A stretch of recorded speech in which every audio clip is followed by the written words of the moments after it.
بسم اللہ الرحمن الرحیم۔ السلام علیکم معزز ناظرین انفامور۔ پولینڈ کے ایک چھوٹے سے قصبے میں ایک غریب لڑکی رہتی تھی۔ اس کا نام مانیا سکولڈووسکا تھا۔ وہ ٹیوشن پڑھا کر گزر بسر کرتی تھی۔ 19 برس کی عمر میں وہ ایک امیر خاندان کے 10 سال کی بچی کو پڑھاتی تھی۔ بچی کا بڑا بھائی اس میں دلچسپی لینے لگا، وہ بھی اس کی طرف مائل ہو گئی۔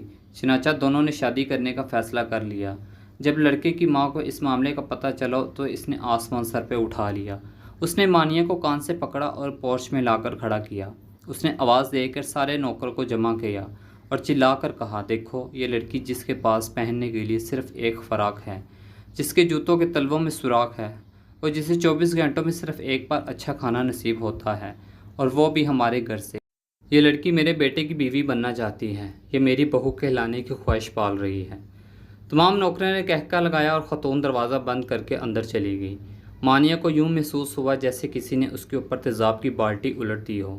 وہ توہین کے شدید احساس میں گرفتار ہو گئی اور اس نے اس پورچ میں کھڑے کھڑے فیصلہ کیا، وہ زندگی میں اتنی عزت، اتنی شہرت کمائے گی کہ پورا پولینڈ اس کے نام سے پہچانا جائے گا۔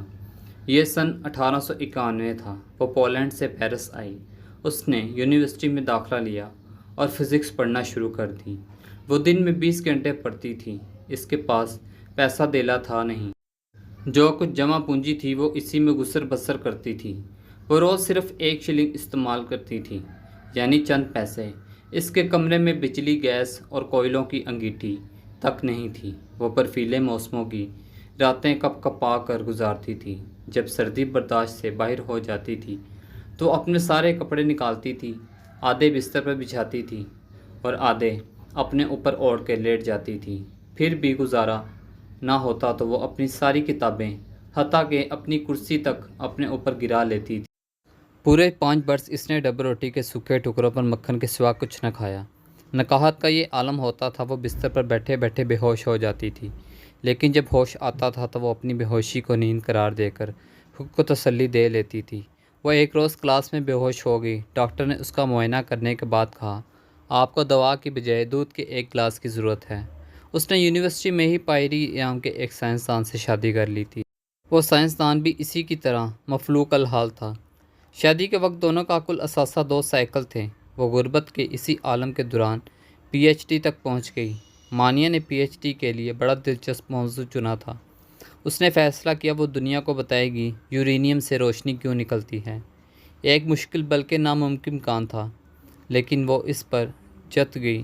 تجربات کے دوران اس نے ایک ایسا عنصر دریافت کر لیا جو یورینیم کے مقابلے میں 20 لاکھ گنا زیادہ روشنی پیدا کرتا ہے، اور اس کی شعاعیں لکڑی، پتھر، تانبے اور لوہے غرض دنیا کی ہر چیز سے گزر جاتی ہیں۔ اس نے اس کا نام ریڈیم رکھا۔ یہ سائنس کی دنیا میں ایک بہت بڑا دھماکہ تھا۔ لوگوں نے ریڈیم کا ثبوت مانگا۔ مانیا اور پائری نے ایک خستہ حال احاطہ لیا جس کی چھت سلامت تھی اور نہ ہی فرش۔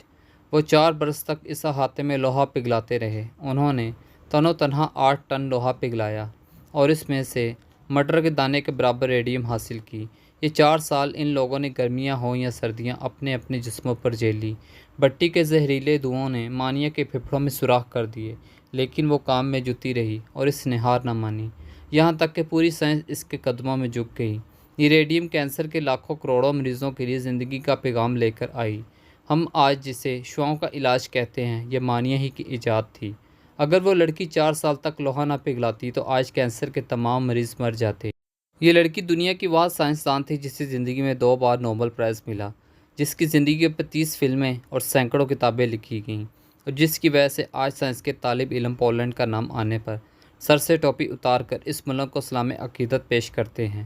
جب دنیا نے مادام کیوری کو اس ایجاد کے بدلے اربوں ڈالر کی پیشکش کی تو اس نے پتہ ہے کیا کہا؟ اس نے کہا، میں یہ دریافت صرف اس کمپنی کو دوں گی جو پولینڈ کی ایک بوڑھی عورت کا مفت علاج کرے گی۔ جی ہاں، وہ امیر پوش عورت جس نے کبھی کیوری کو کان سے پکڑ کر باہر نکال دیا تھا، وہ عورت کینسر کے مرض میں مبتلا ہو چکی تھی اور وہ اس وقت تک بستر مرگ پر پڑی تھی۔ دوستو، سٹوری اچھی لگی ہو تو حوصلہ افزائی کے لیے لائک اور کمنٹس لازمی کریں۔ شکریہ۔ تھینکس فار واچنگ انفامور۔ ملتے ہیں نیکسٹ ویڈیو میں انشاءاللہ، تب تک کے لیے اللہ حافظ۔